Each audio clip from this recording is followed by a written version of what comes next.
Good morning everyone! This is me, Ate Pretty! So for today's video ay sinamahan ko nga si mama sa trabaho niya at ako naman nag-extra muna sa trabaho ni mama para magkapera. Ang pangit kasi pag nag-istambay lang tayo sa bahay tapos walang pera. Kaya pa-extra muna tayo dito para magkapera. Sobrang init nga pala ngayon dito sa Caloocan. Dito muna ako sa loob ng rakan naghintay ng gawain. Ang init kasi pag doon ka sa loob ng bahay maghintay ng gawain. Para kang ino-oven sa sobrang init ng panahon. Naligo na din pala ako bago ako pumunta dito. Dito nga tinawag na ako ni mama para magsimula na magtrabaho. Ang gagawin niya pala namin ay magka-repack ng pamangka. Ito yung ibibigay sa mga tao this coming election. Dito nga ay nag-ready na kami para magsimula na mag-repack.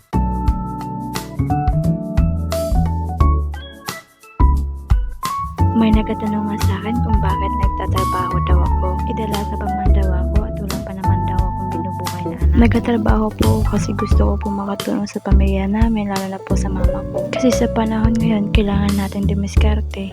Lalo na sa sitwasyon natin ngayon. Nagmamahal na yung mga bilihin. Yung bigas, sobrang mahal na. Kaya nagtatrabaho ako para makatulong na din sa mama ko. At para magkapera din. Kaysa naman mag-standby, hindi naman tayo magkakapera sa pag-i-standby natin sa bahay. Habang bata pa tayo, malakas pa yung pangatawan natin. Kaya magtatrabaho tayo para makatulong sa pamilya. Kilos-kilos din ba? Dito nga pala ay kinausap ako ni mama. Inutusan niya akong umuwi muna sa bahay para magluto ng ulam ngayong tanghalian.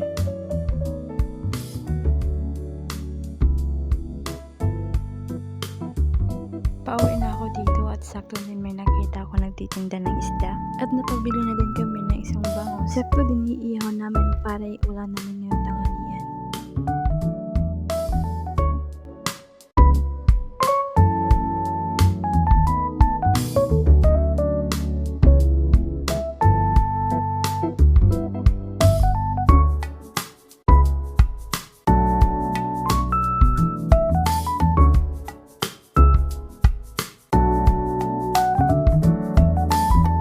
Na sana kami. Nakasirado pala yung gate. Tinamad na din akong kunin yung susi dun kay mama dahil ang init. Kaya naghahintay na lang kami buksan kami ng gate. Mga 2 hours joke. Dito nga pinabuksan na kami ni Mia ng gate.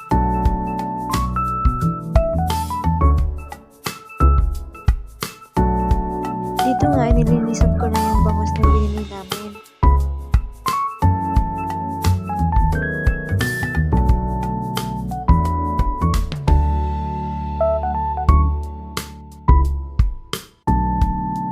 Dito nga nagayat na ako ng kamatis para ilagay namin doon sa iihawin naming bangus.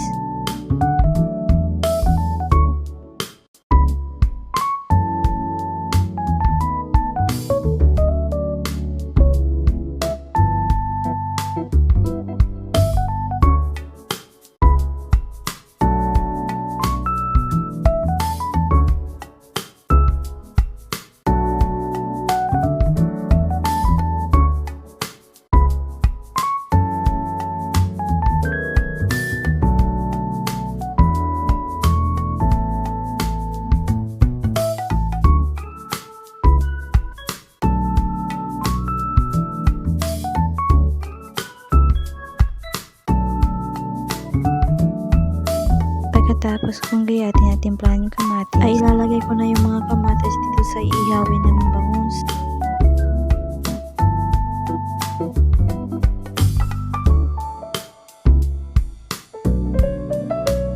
Pagkatapos nun ay nag-ready na ako ng foil para ibalot yung iihawin naming bangus.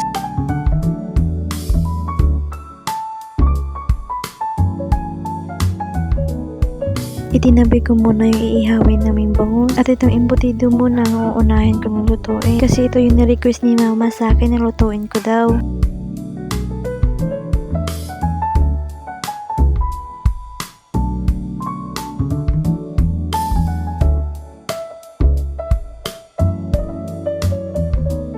Dito nga ay naglagay na ako ng oil para maluto ko na yung embutidong pinaluto sa akin ni mama. Ayun, nag-iinit na yung oil dyan. Iprinito ko na yung embutidong pinaluto ni mama sa akin.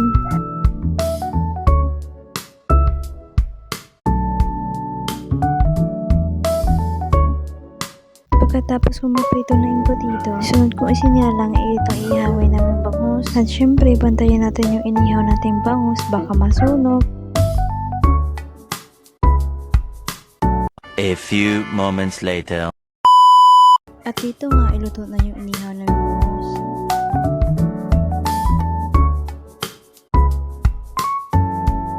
At dito nga, kakain na kami. At ako nagugutom na rin. At dito ko na din tatapusin ang video. See you on my next vlog!